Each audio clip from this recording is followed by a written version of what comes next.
All right. Good afternoon, everyone. Got it. All right. Good afternoon, everyone. This is Dan Bell from the Hampton Roads Innovation Collaborative. I am joined today by two gentlemen I've known for, I've known Zack for several years, Zack Miller, serial entrepreneur, and Tim Ryan, also a serial entrepreneur and Executive Director of StartWheel. So this is really kind of a culmination, this event is a culmination of Tim and I working together on some activity over the last several months and learning about what each other do a little bit more. And I was on a Fervent Four, and I've looked at some of the Fervent Four episodes, and I thought this is really cool. So then you ask yourself, well, how did Zack and Tim get together? How did they meet? What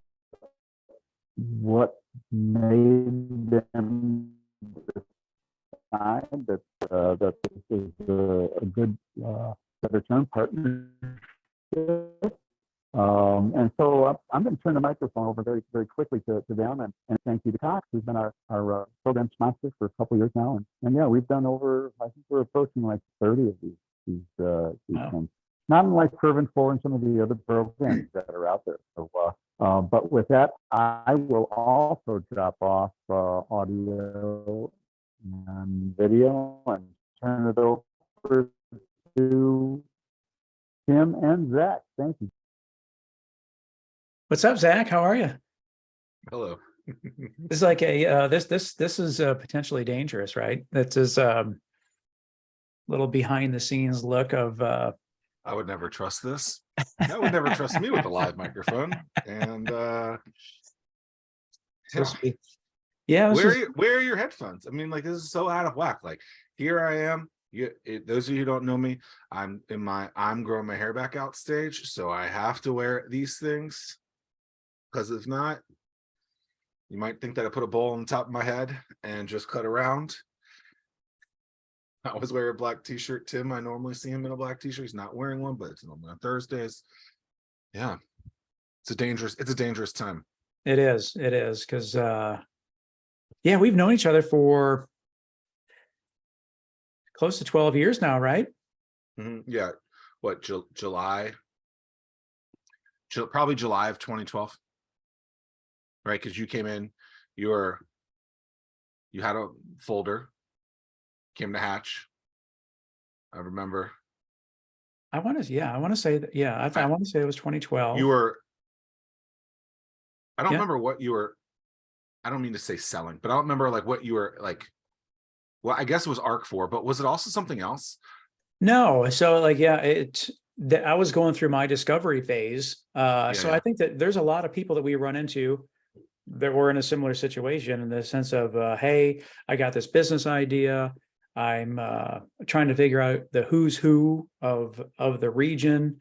Mm-hmm. What's the landscape? And I want to say that one of the first people I talked to is Rob Hagedis, because okay, I thought it was something like that. Yeah. What was he selling? He was selling like some sort of checklist app. No, well, so Rob had that. He had Sarah Bryn. That had just started. Oh, it had. Yeah. And so I knew Rob from, we were both at Booz Allen Hamilton together. Yeah. We had left Booz Allen. He started Sarah Bryn. Is that still around? Yeah. Okay. I started HRIC for. Mm-hmm. But talking to Rob, he then suggested that I reach out to you, and so I had no idea who you were. So I think that I don't know if I was in a tie. I think that I had a slacks and a sport coat on, and then yeah, but to me that's a suit. Yeah, well, yeah, and that was how that's how you first. Do you remember what page of Anomaly you're on? It's a random question, because there's something in there that I remember. I was the second or third person listed in the acknowledgements. Yeah, but the actual chapter that has something about you in it. I'm trying to find it, because there's something in there as I look for this. Author of Anomaly, that's me. Not trying to plug a book right now, but do it. There's something in there that I recall that I think I wrote it in here. It was something like at the end of every conversation, you asked a specific question. Yeah, it was Yeah, it was something related to like, who are 5 people that I should talk to? Yeah. Now, is that how Rob said, like in that conversation, Rob said something, or how would that have looked? Well, no, Rob and I were just talking because we were friends. And we knew each Got it. other from the office. Got it. How many people from that world, the Booz Allen world, would convert over to the Well, so Sarah the world Brand, that was like 4 people that left. I mean, there's a fair amount. That's one of the things that a lot of people don't talk about in terms of like, as we build a startup community, is that these big companies, they don't evolve, or they're not as flexible. They're not able to be as nimble as a startup. That generates a lot of startup companies. So that kind of, when people leave, that's a good thing. So I think perfect case in point would be most recently, or most notable, would be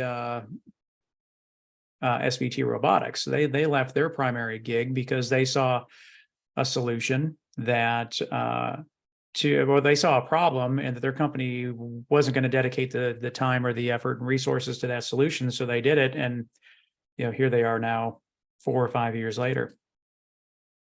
Yeah, and they're doing quite well, is my understanding. You're on page 92 and 93. Okay. The 93 part is 5 lines. I'm gonna read it. Instead of just saying buy my thing, Tim Ryan said, let's work together, which made him and his business become an anomaly. At the end of every new meeting, Ryan would ask his guest, which would be the person that he was meeting with, if there's someone else he should contact, which allowed him to leverage their name to create a new relationship. As silly as it might seem, I think some of that stuff is just like networking 101, and I don't think a lot of people do it,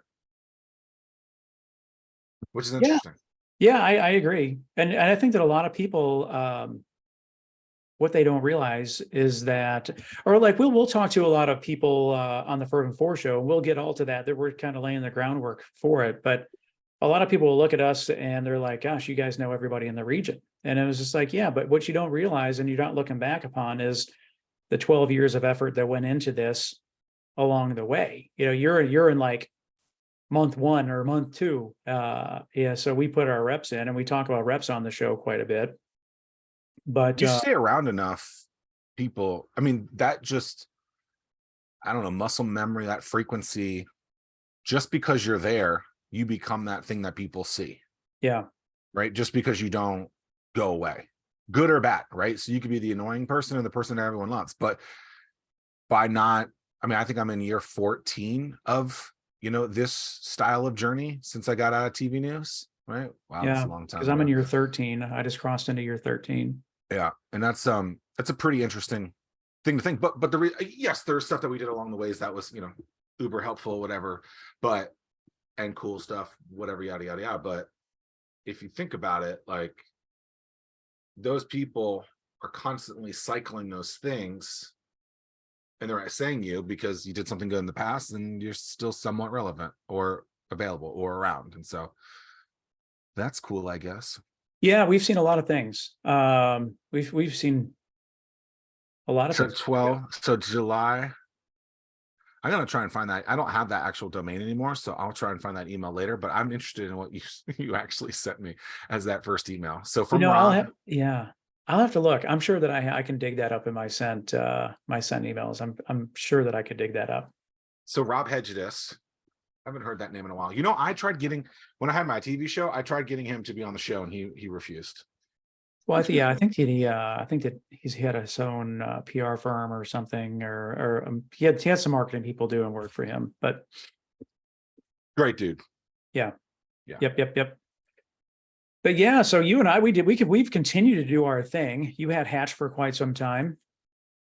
I had the Launchpad in Williamsburg for 4 or 5 years. What was the span for that? I think that it was 5 years. 15 to 20. It ended fall of 19. I want to say, August 31st of 19 is when I ended. But yeah, for a while, I mean, everything that happened at Hatch there's really two places where you can go for things to happen from an entrepreneurship standpoint. It was Hatch or it was Launchpad, because you highlighted that in your state of the startups, I believe at Slover at that particular, and you guys put the time in to track a lot of information down. And in terms of like event density, those are the two places that had the most, a majority of the activity that took place. Yep. If I recall, and I think that's important, right? Like, and when I kind of wrote like an ebook a long time ago around like building a startup community. And if I recall, like I talked about like the most important things was like people, density. I think I said something like microbreweries and education. And people probably would like poo-poo on the microbrewery thing, but my whole theory was, well, and you think microbrewery scene here is tremendous. Yeah. So it's interesting that in 2013, as it was really just becoming something, that I was looking at that as the new, I don't know, what do they call them, like second spaces, like the new Starbucks. I was like, people are going to stop going to Starbucks or coffee shops, and they're going to start going to microbreweries. And it really, at that point, I remember the first microbrewery that I can really remember ever going to was when Smart Mouth was on like 22nd Street. And I was doing the Titan thing at that point, doing the software company at We Are Titans. And they had like his block party. And I was like, damn, there's a crap ton of people here. But then you just start seeing, because you and I have gone to Smart Mouth and probably O'Connor's together. I can't think of any other. Well, actually, yeah. So like on the microbreweries, south side, it was Smart Mouth and O'Connor's, and on the peninsula, I got the OGs were St. George, yeah. and then Alworks. Williamsburg, yeah. Mm-hmm.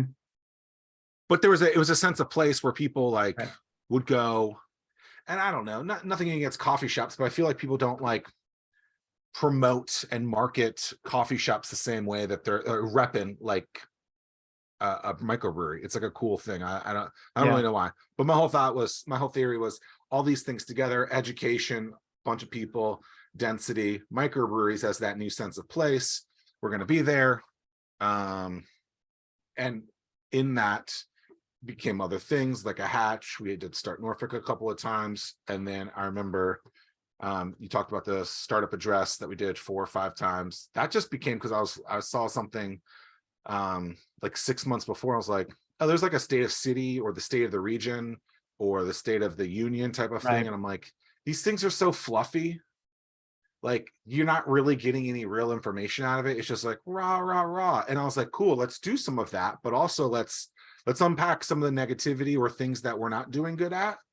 And I hope people appreciate that. I just, nothing against state of the cities, but they're not going to say anything negative about their city when it's like, look, these are things that we need to improve upon. Sure. Let's address them and try to fix them. But I don't do that. We don't do that show anymore. Yeah. All that to say, we've been around again, a long, long time. We've seen a lot of different companies, and so that puts us, at that point. So September of 19, that's when I took over at StartWheel. Oh, okay. Has been that long. Wow. Yeah. It's hard to believe. Time goes. How long was Chris there for? I don't know. I want to say it was close to 3 years. And before that, it was just a name on a wall. I can't remember who it was. There was someone before Chris, the Swimways guy, right? David Arias. Well, he was one of the founding members / funders to give it some. There was someone before Chris, really? Yeah, because I remember when I first heard this organization, I was just like, "What in the world is this all about?" I'm not duplicating effort, and now I see the importance of it. But yeah, at first, it just wasn't. I don't know. It wasn't sold. Not sold may not be the right word, but it wasn't framed properly. I'll put it that way. But yeah, so September 19, that's when I took over, and things were going well until we all know what happened in 2020, March of 2020. What happened? Yeah, right.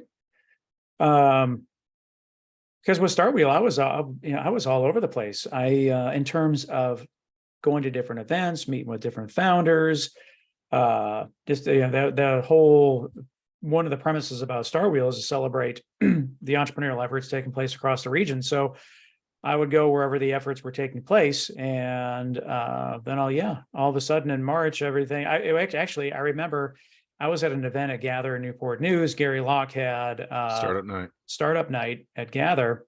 Yeah, and that's when the NBA canceled the games and sent everybody home. Yeah, because Array Digital had their state of digital marketing address that same night, which is why I wasn't in Newport News, right? Yeah, and I remember because people started elbowing and stuff, and like I think that was when they had the first. Like, it just seems so ridiculous to think about some of these things, but Patient Zero in Virginia Beach, and people like, it was a wild time to be alive because you really didn't know what was going on. And then if you've ever seen some of these documentaries with like people on cruise ships where like, I don't know, like 20 people actually died on, like, there are some interesting aspects to the pandemic. Obviously, if I became the biggest germaphobe in the world, didn't want to ever touch anything, but I mean, even a lot of innovation came out of that, like we all thought would. Or at least it was interesting because that March of 2020, that was it was like the one city marathon. They squeaked through that because like the Tokyo marathon, they canceled the Japan one, right? Yeah, and so people were running that were going to run Tokyo ended up running at the one city. Yeah, so the world shut down, and then that's when you and we were like, hey, the founders need to be, there needs to be some sort of platform and way for founders to get the word out about themselves. And I don't know, it was either texting back and forth or something with one another. We were like, let's just do a Facebook Live and see if anybody's going to watch this thing. I had a tool from some of my other shows in the past. I think we were using Ecamm Live then, and we did that for a couple of times, but my laptop, which is the same laptop at the time, like this thing, like it needed so much power to run this program that you could never hear it, but I could always just hear my computer like ready to explode. Your fan? Yeah, and I'm like, this thing is going to explode. Oh man. Then we moved to StreamYard at some point, probably within 10 episodes, I would think. We could look on the show and figure it out. Well, and I think that within itself, how the Fervent Four Show started, it really, we were following that startup mentality. I mean, it was like before we were going to invest in platforms and do different things. We wanted to make sure that this was something that people would be interested in doing, watching, supporting. So yeah, for a while it was just on Facebook Live, and I think that everybody transferred or went over to Facebook Live for a little bit. Must have been a huge spike. Everything from Zumba and exercise gyms and churches and everything seemed to go Facebook Live. But that's what we did, and people appeared to want it, so we stuck with it. And even then, so then we did go over to I guess we proved a model, so to speak, and then we did some improvements to go more robust with our platforms. I'm trying to figure out when we actually moved.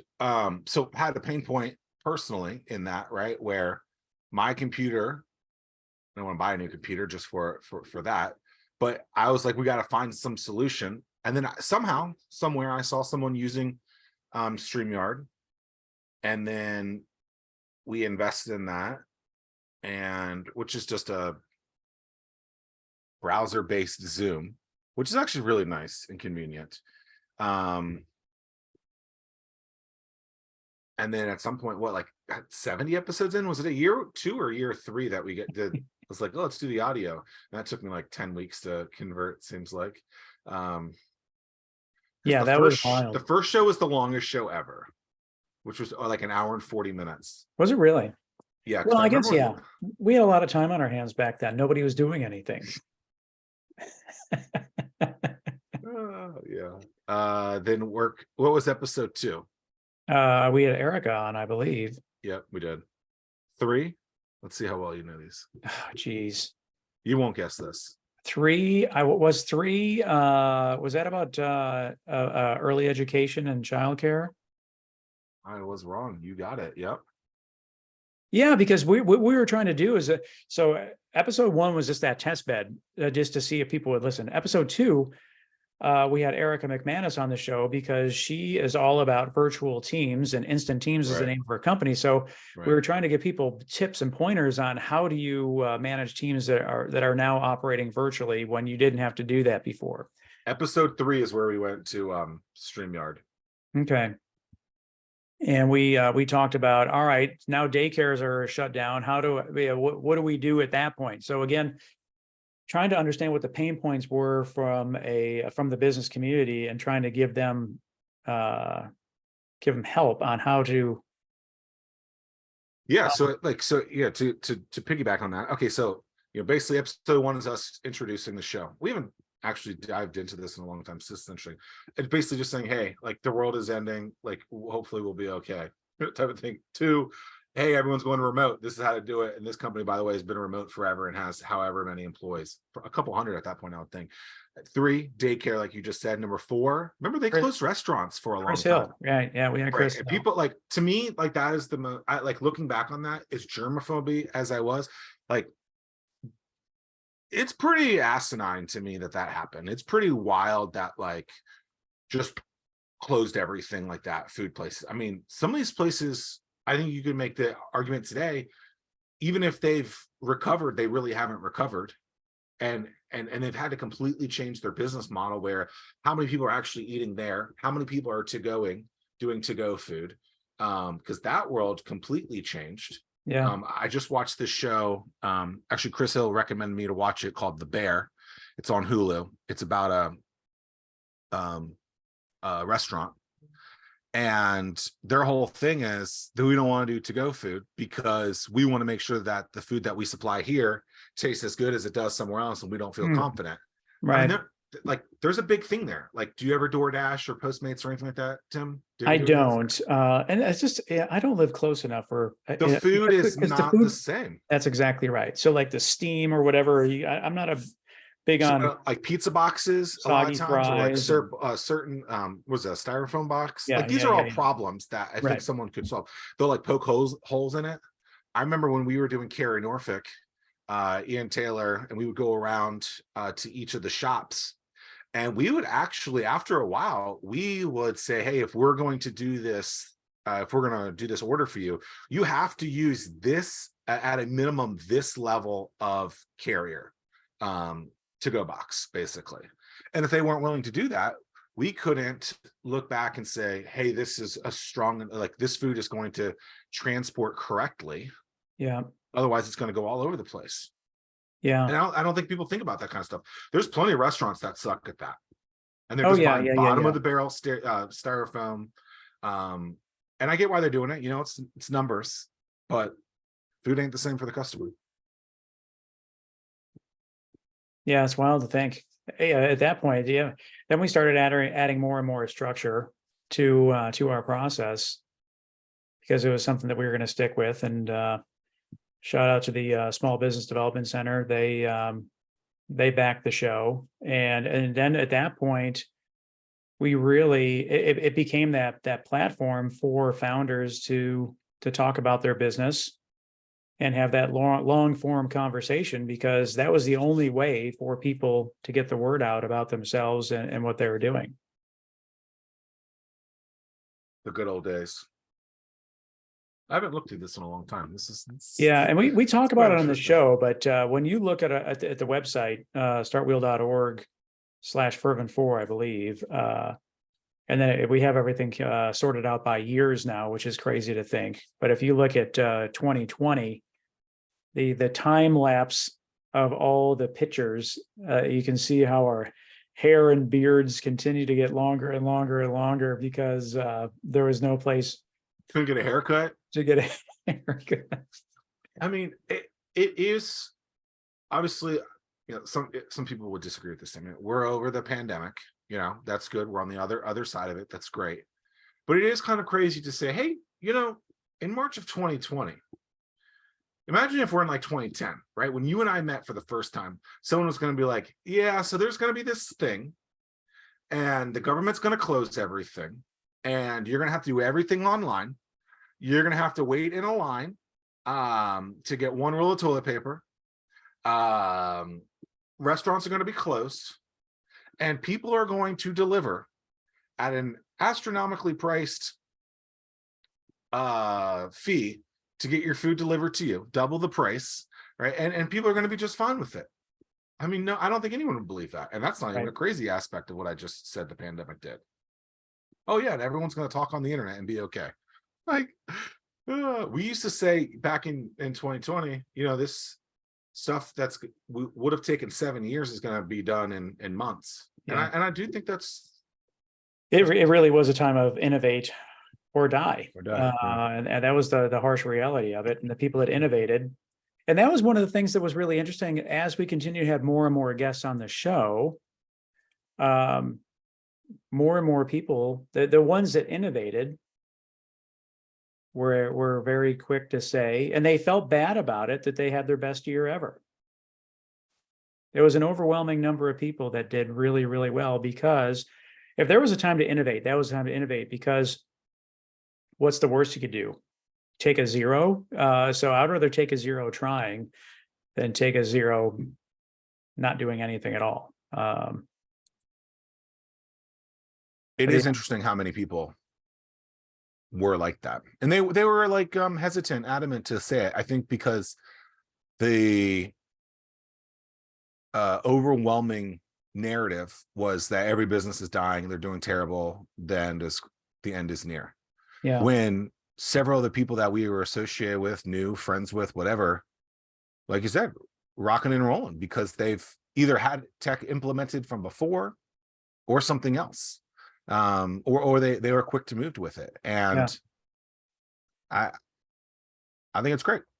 I don't know why people are so like, I don't know, maybe they're just afraid to say something like that. But I mean, it's, yes, businesses did die.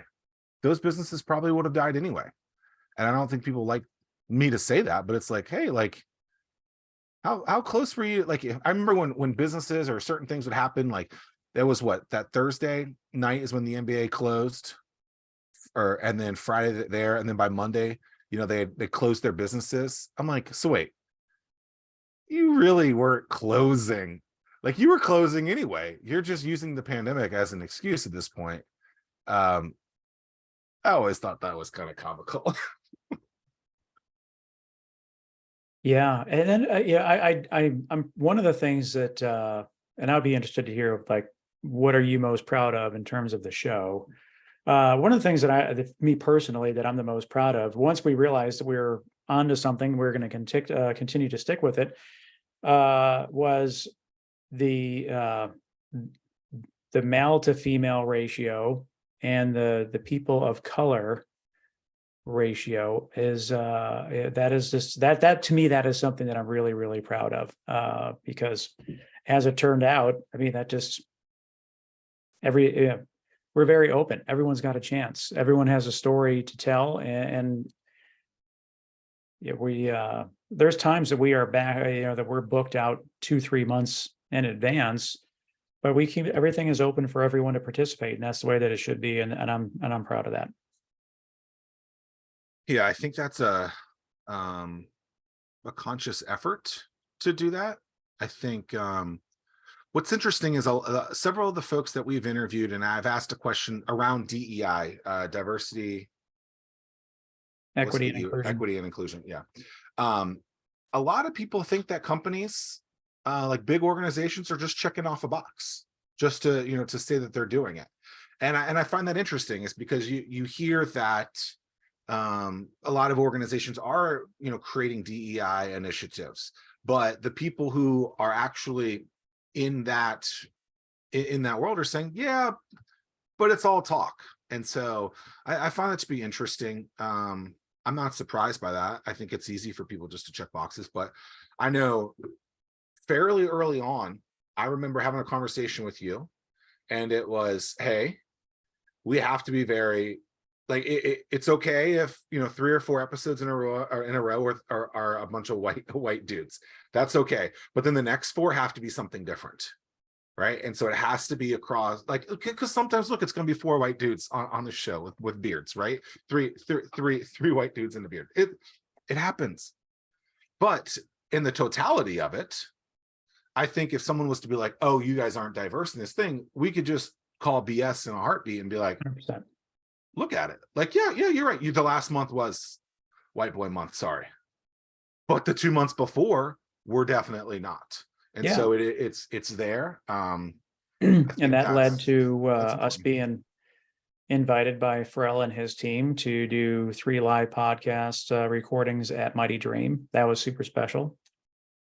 And that was a diverse, not just crowd, very exciting people there, by the way. You know, what was the hardest thing about that those interviews? For me, it was the inability to see anything because those spotlights were on you, and I had no idea if anyone was trying to. I remember I told you, I was like, I think so and so was in the crowd, but I really don't know. I couldn't tell. Like, I'm like looking, like I'm wearing glasses, so I already can't tell. I can't see. Oh, yeah, that was good. I would say, to me, one of the most important things. I like what you said. I think that's been very, a very good representation of our region too, of what it looks like, and I think that's important. I think it's the frequency. Yeah. And so I mean, you're like Habit King, Streak King 101. Like you're patient zero of that. And I don't remember when we said it was going to be Thursdays at 11.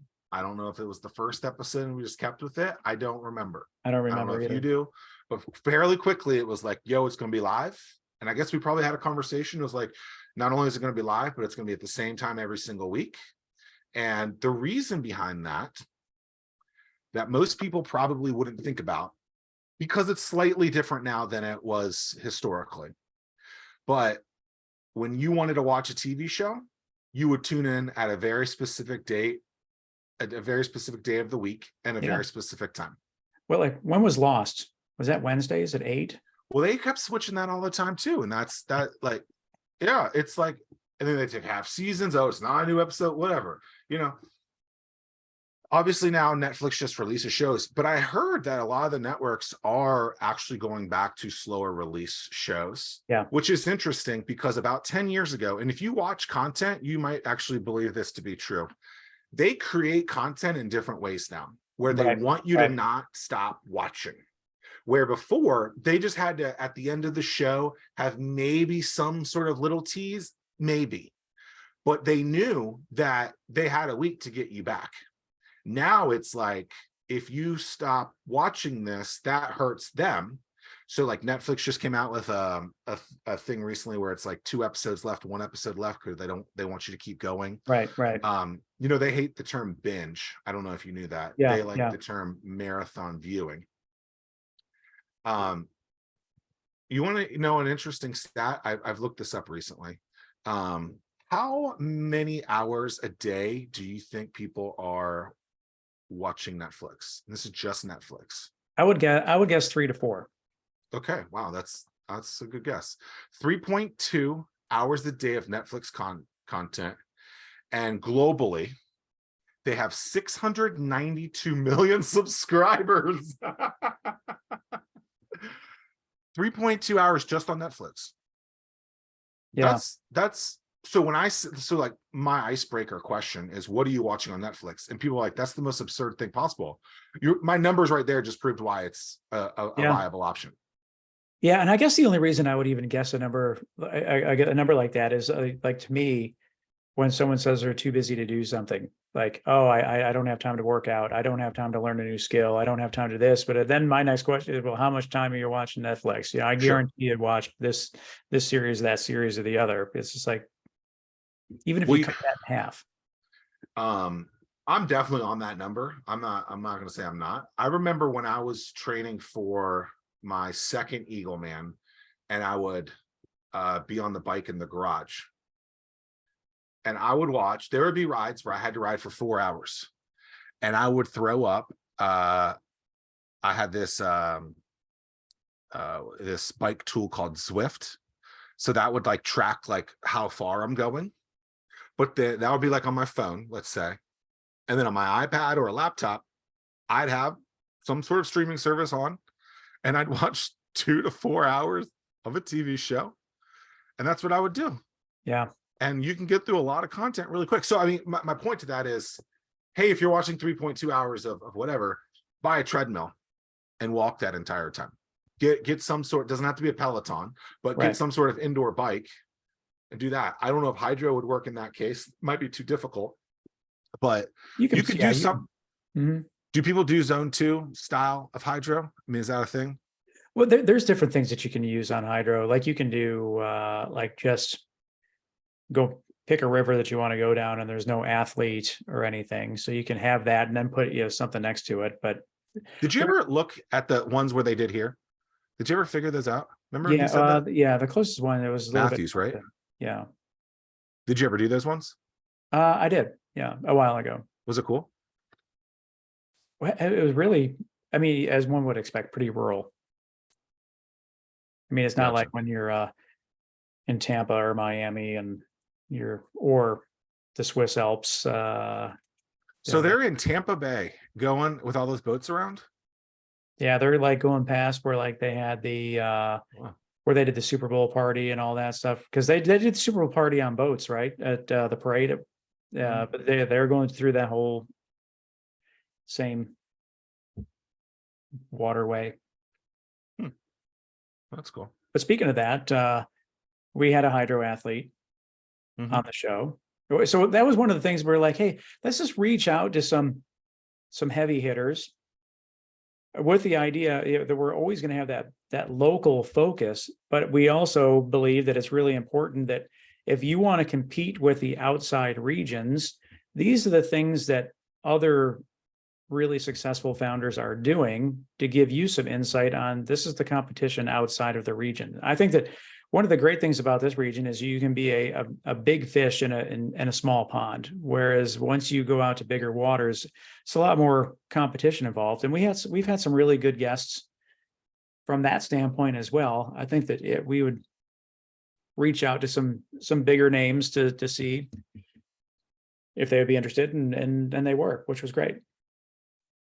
Usually from products that we're using ourselves, which is so it's like, hey, I'm using this thing. Like, can we talk to you for an hour? And I think most people were pretty receptive to that. I mean, they seemed pretty eager to do it, good interviews. And I mean, I still think that the Alan from scratch, some of the like just the stories on that. So he was, what was he, like the Lance Armstrong nutritionist or something like that? Yeah, that was like right out of the gate, he talked about his house getting raided by the FBI because he was Lance Armstrong's nutritionist or something to that effect. And I was like, wow. I just thought you made a powdered drink. Well, that's cool. But so what's interesting that they're based in Boulder. And one of the coolest things that I recall from that conversation with Alan from scratch was how they mixed their drinks to start. Yeah. They were down the street from a paint shop. So think of you normally you buy a Gatorade at the store or Powerade, and you get it in a bottle and it's already done. Well, if you buy powdered versions of these things, and Gatorade has that too, you can control it to a different level, I guess. Gatorade wasn't, potent enough for me from an electrolyte balance. And so I had learned of this company called Scratch, SKRATCH. They're based in Boulder. So they have this powder. They send it to you in like a packet, right? In a bag. And then you mix it up. Well, when they were doing samples, they would take their gallon jugs of stuff, pour in their powder form, and then they take it to the paint shop, and the paint shop would shake it up.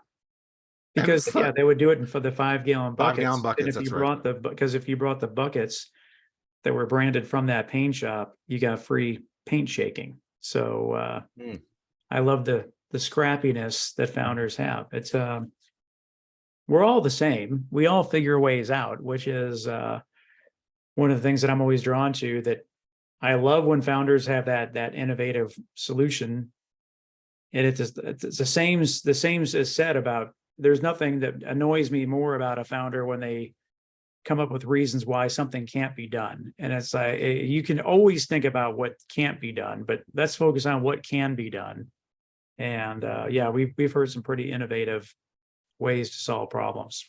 Yeah, can't is just like, I can't do it right now, but what are you doing to really unpack that, right? My favorite interview, it's not from the show, or my favorite line from an interview that I've done is the Damon John question, where I said, what do you do when you get a no? He's like, look, a no is an absolute maybe. And the reason that is because there's no context behind the no. Figure out why that no is a no, figure out why that yes is a yes, and you can learn a lot from it. And I think that's a powerful statement. And I think, hey, this can't be done. Why? You know, like, constantly ask that question. Why don't you want to do this? Why? It's a powerful tool that can help unpack a lot of diamonds. Speaking of diamonds, were you expecting Rihanna this weekend? No. Okay. But I'm blanking out on his name, but the former manager, Mark something, he was out and about. He was there. From Norfolk? The city manager? What are you talking about? No. Rihanna's manager. Oh, okay. The previous manager. He was there. But no, I didn't expect to see Rihanna. But that was but yeah, that bringing up Something in the water. Something in the water. Mhm. It was awesome to see, and we haven't even caught up on this. How many previous guests of the Fervent Four Show that I ran into at something in the water? Yeah, it was at least 5 that folks that I ran into. I ran into Travis Young. We had him when he was doing DEI stuff for 757 Collabs. Ran into him. Hamilton. Well, I'm sure Bay. Yeah, Bay. Hamilton Perkins. Ran into him. He lives in LA now. I didn't realize that he moved out of the area. I did see Joe from Joe Weaver. Joe Weaver was there. I didn't have a chance to talk to him. I don't know, but several I ran into several people that were guests of the show, which was well, Lavinia Hankins was there from Culture.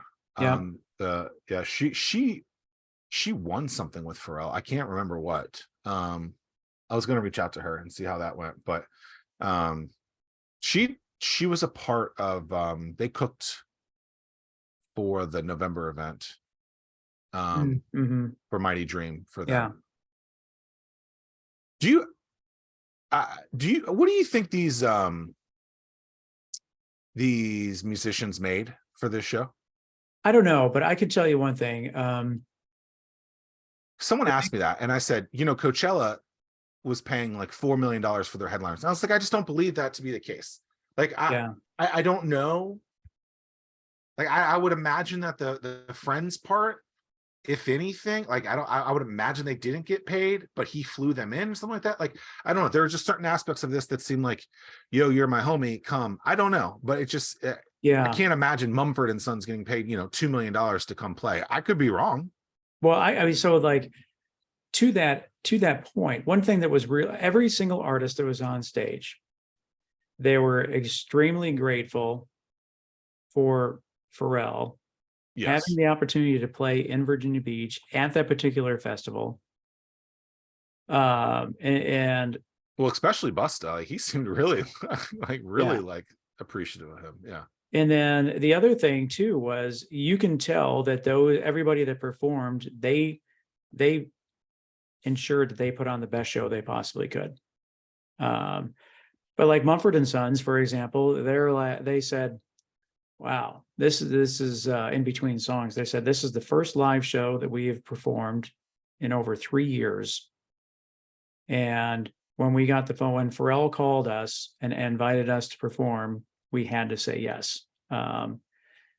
So it's we're this area is so fortunate to have someone like Pharrell to give back to the community. And it was incredible to experience. And then when you look across the street where the surf park is going in, I mean, it's just, wow, really, really cool. So what do you think the headliners got paid?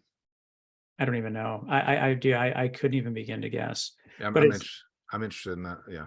I would be, Because you don't want them to do it for free type of thing, but it would be interesting just to learn some of the, the dynamics of that. Yeah. Just compared to other stuff.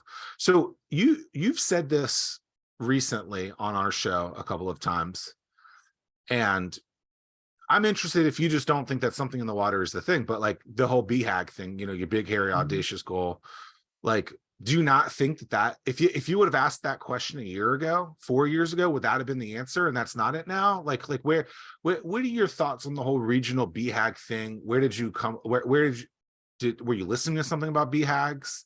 Because it seemed like it was out of the blue. What brought all of that up? I'm trying to think. Because I don't think I've asked you that question either.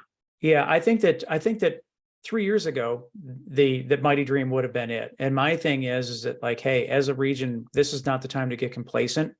We need to keep this take this momentum and drive that forward for the next thing.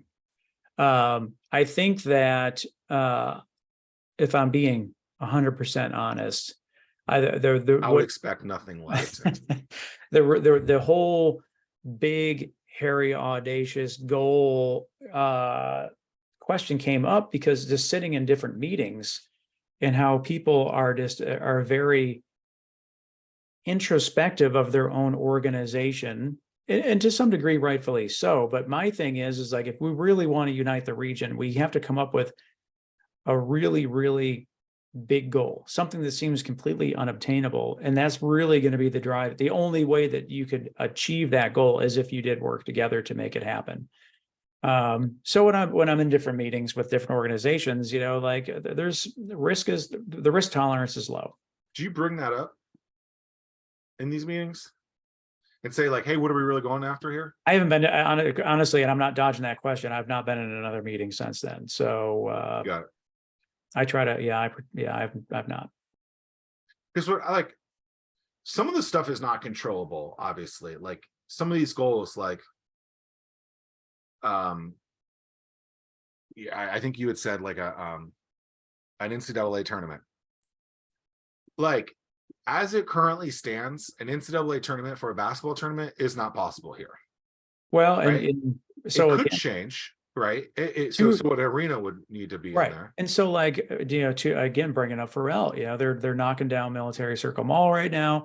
That's supposed to be a 20,000 seat arena, so if that is in place and that is being constructed, how are different organizations in the region working together to say, hey, we want to make sure that we're ready and we want to fill this thing with something big in 3 years from now or whatever it takes so that we can put this region on the map.